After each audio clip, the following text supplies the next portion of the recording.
주님의 사랑으로 행복한 하루가 되길 예수님의 이름으로 간절히 축원합니다. 우리는 지난 시간까지 주전 8세기의 선지서들을 보았습니다. 아모스, 호세아, 이사야, 미가서를 살펴보았습니다.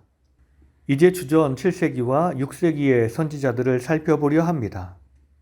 남유다는 바벨론에 의해 주전 586년에 멸망합니다.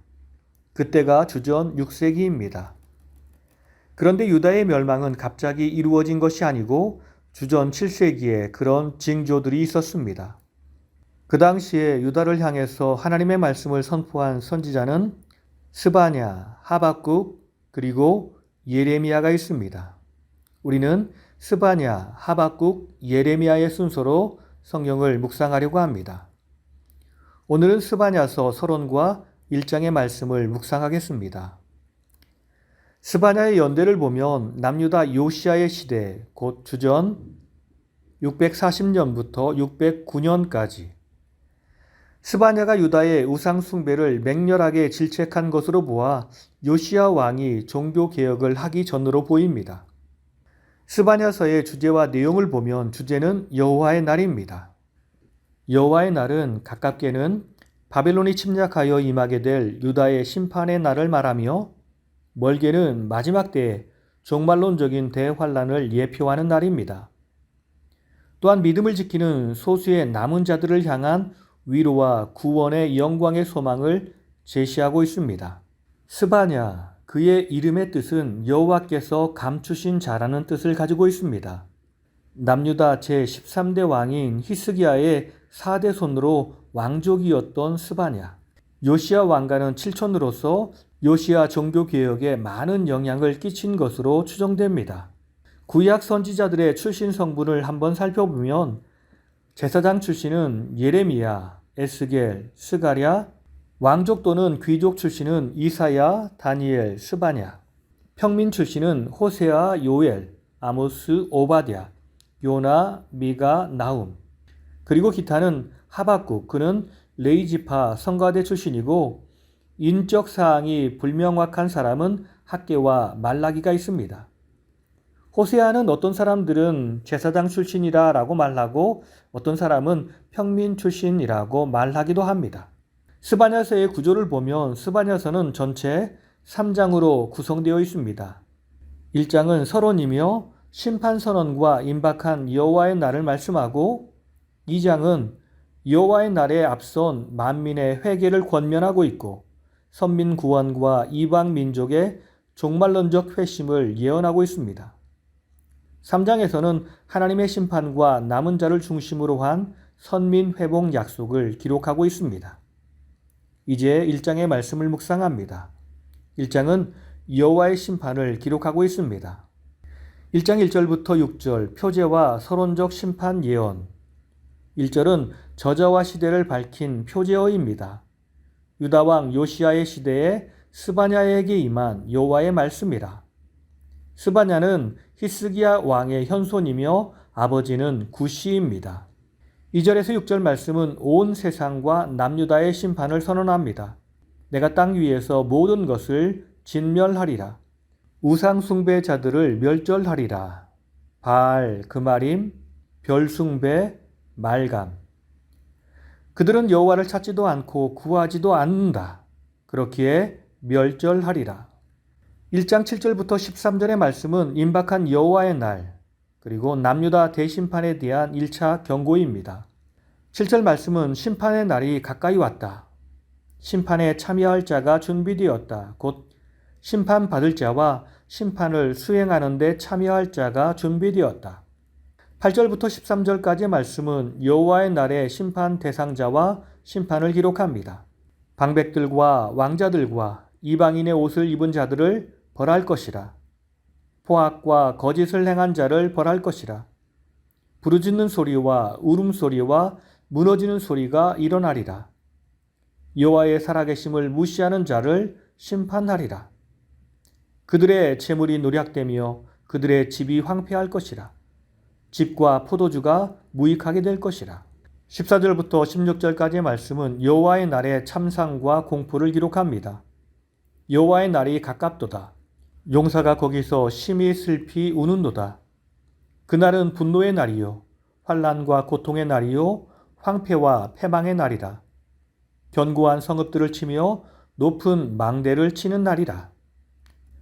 17절과 18절의 말씀은 여호와의 날의 심판 집행의 모습을 경고합니다. 내가 사람들에게 고난을 내려 맹인같이 행하게 하리라. 그들의 피는 쏟아져서 티끌같이 되며 살은 분토같이 될지라. 그들의 은과 금이 그들을 구원하지 못할 것이라. 왜냐하면 여호와께서 심판하시기 때문이라. 오늘 말씀을 통해서 우리에게 주시는 교훈은 첫째로 하나님을 잘 경외함으로 후손들에게 본이 되는 삶을 살아야 합니다. 1절 말씀을 보면 스바냐를 말하며 그의 조상 히스기야까지 언급하고 있습니다. 이것은 히스기야의 선한 모습이 스바냐에게 이르고 있음을 말씀합니다. 히스기야는 남유다 13번째 왕으로 다윗 왕가의 왕들 가운데 다윗 이래로 가장 선한 왕으로 평가받는 왕입니다. 그의 아버지 아하스는 악한 왕이었고 성전을 훼손한 왕이었지만 히스기야는 훼손된 성전을 수리 복원하는 것은 물론 중단되었던 성전 제사를 다시 재개하였습니다. 뿐만 아니라 온 유다 지경과 예루살렘에서 우상을 제거하는 등의 종교 개혁을 단행했고 솔로몬 시대 이후 거의 지켜지지 않았던 유월절을 지킨 왕이었습니다. 그러므로 스바냐에게 있어 히스기야는 존경하는 지극히 명예로운 조상이요 그가 닮고 싶은 사람이었습니다.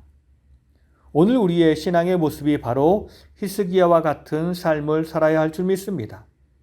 그래서 사랑하는 자녀들이 그리고 자손들이 닮아가길 꿈꾸어야 하겠습니다. 두 번째는 하나님께서 지켜주시지 않으시면 사람의 수고는 헛된 것일 뿐입니다. 13절에 보면 그들의 재물이 노략되며 그들의 집이 황폐할 것이라. 그들이 집을 건축하나 거기에 살지 못하며 포도원을 갖거나 그 포도주를 마시지 못하리라. 이렇게 말씀하고 있습니다. 사람이 수고한다 해도 하나님이 이 모든 것을 헛것으로 만드실 수 있습니다.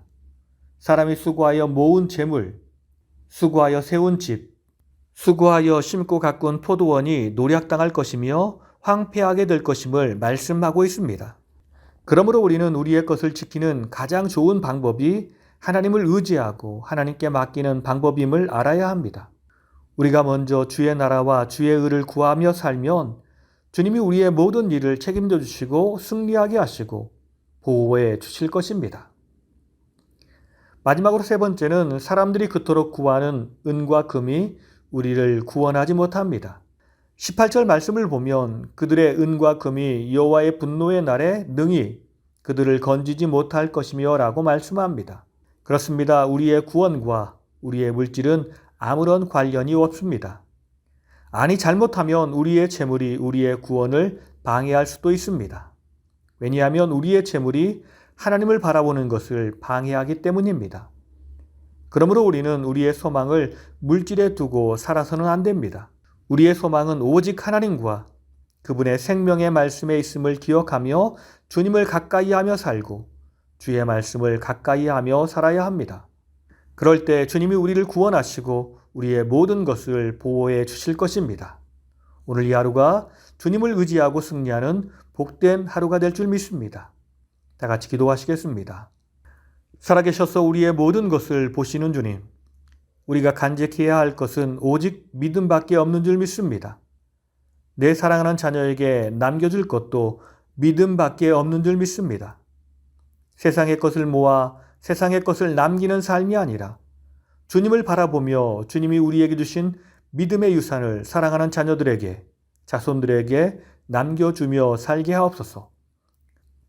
주님, 오늘 내가 하는 모든 수고에 주님의 은혜를 부어 주시옵소서.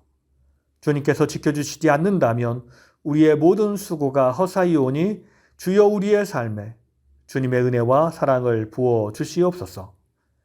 헛된 욕심에 이끌려 살지 않게 하시고 내게 주신 것을 믿음으로 받게 하시고 감사로 받아 오늘 하루를 주 안에서 행복한 삶을 누리며 살게 하옵소서.